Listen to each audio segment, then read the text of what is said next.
mo simiti feji ko kari bana me mawte yabuyo bara bala yabuyo woni la bu mo wena mo way injilat anat fa sim le ti yu fa sim bara gi senewe jama mbi nyes kayray pani lakoto gi senewe ja ber fitiniye gi nyes anjot men neti to mo ngeru fitiniye ber sindana wala ilero bare nene mongon brikamanding samlanjan balonjin ketemtem sisuka sango men me jakay wano san woni kajene de buko ku yam fom dunia alakira ana lebo alinge dodi buraka pani kajen dodi buraka pani jonen ku yam fom de woni kajen mi di dimbaya yumbam man ku rambenom di woni ngesumi be ka jonen ak pour e paquet wala Casamance burontu merci.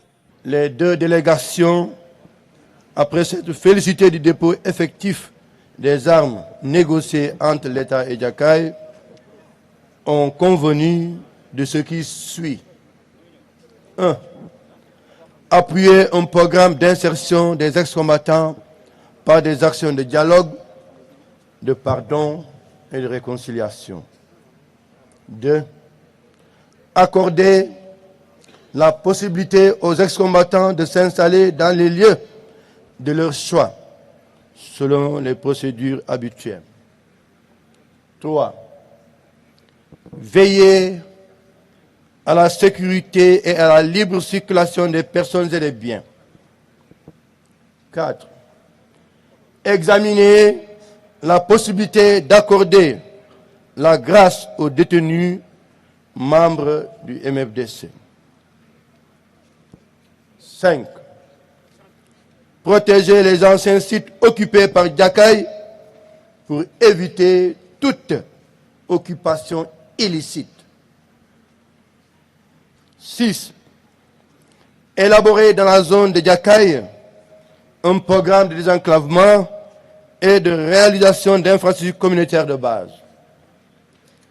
7.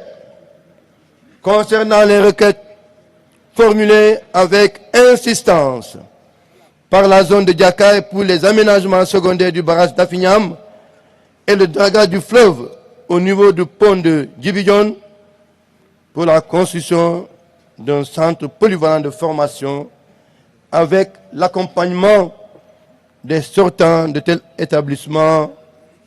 Et pour les questions de découpage administratif, le comité ad hoc s'est engagé à porter cette plaidoirie à l'attention du chef de l'État. Le conflit en Casamance, qui dure depuis maintenant près de 40 ans, est réputé être le plus long conflit armé continuellement actif d'Afrique. Il fait plus de 5000 morts et 60 000 déplacés et a laissé de profondes cicatrices dans la société casamançaise et au-delà. L'État, à travers le comité ad hoc, les différentes factions du MFDC, mais aussi la société civile casamançaise dans sa grande diversité. Comme vous le savez, ces efforts de facilitation du dialogue de haut niveau ont fini par porter leurs fruits l'année dernière avec la signature le 4 août 2022 de la déclaration conjointe portant accord sur les modalités de dépôt des armes entre l'État du Sénégal et les fronts sud du MFDC. Permettez-moi de saluer en ce jour la détermination et l'engagement de l'ensemble des parties présentes aujourd'hui, que ce soit celui de l'État du Sénégal, représenté par l'amiral Sarr, ou la faction de Jakaï, représentée par son commandant, M. Fatoma Koli, qui a permis aujourd'hui de matérialiser concrètement ce dépôt des armes. Comme les affrontements dans le nord de la Casamance ces derniers jours nous l'ont cruellement prouvé avec un bilan de 5 soldats blessés, le dialogue de haut niveau doit se poursuivre afin de permettre à l'ensemble des factions armées de déposer les armes dans la dignité et à l'ensemble de la région de vivre en paix. L'Union européenne est engagée à soutenir l'ensemble des acteurs en vue de la résolution définitive du conflit à laquelle aspirent tous les Sénégalais et en particulier ceux qui vivent en Casamance.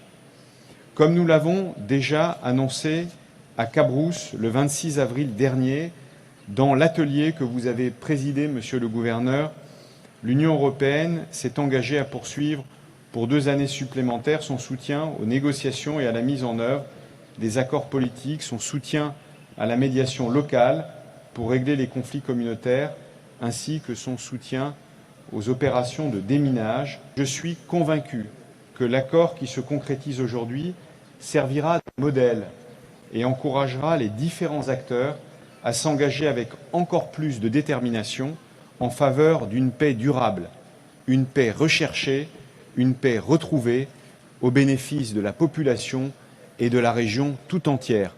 Ce dépôt des armes n'est pas pour vous, combattants de la faction de Djakaï, un déclin, mais c'est un acte de bravoure, traduisant votre fort engagement de faire la paix et de travailler désormais pour le développement économique et social de la Casamance. En prenant cette option, non seulement vous répondez à l'appel au dialogue toujours prôné par le président de la République, son Excellence M. Macky Sall, pour consolider la paix en Casamance, mais aussi et surtout vous confirmez qu'il faut certes avoir le courage pour faire la guerre, mais il faut encore avoir plus de courage pour faire la paix. Vous devez donc être fiers de vous et, avec la tête haute, continuer résolument votre chemin vers la paix et le développement économique et social harmonieux et durable de la Casamance. Car on ne se retourne pas quand l'horizon vous invite sans arrêt. Mesdames et messieurs, honorables invités, je remercie le Centre Henri Dunant pour le dialogue humanitaire et la coordination sous-régionale des organisations de la société civile pour la paix en Casamance qui assure la facilitation des négociations entre l'État du Sénégal et des factions du mouvement des forces démocratiques de la Casamance. Grâce à votre engagement sans faille et votre détermination, vous avez démontré aux plus sceptiques qui disaient que l'IRAPA n'ira pas, que la réussite est au bout de l'effort et que, quelle que soit la quête en ligne de mire, chacun avance au rythme de son souffle. Mesdames, Messieurs, honorables invités, chères populations, ceux qui ont déposé les armes aujourd'hui vont devoir reprendre leur place dans la vie civile et réintégrer la communauté.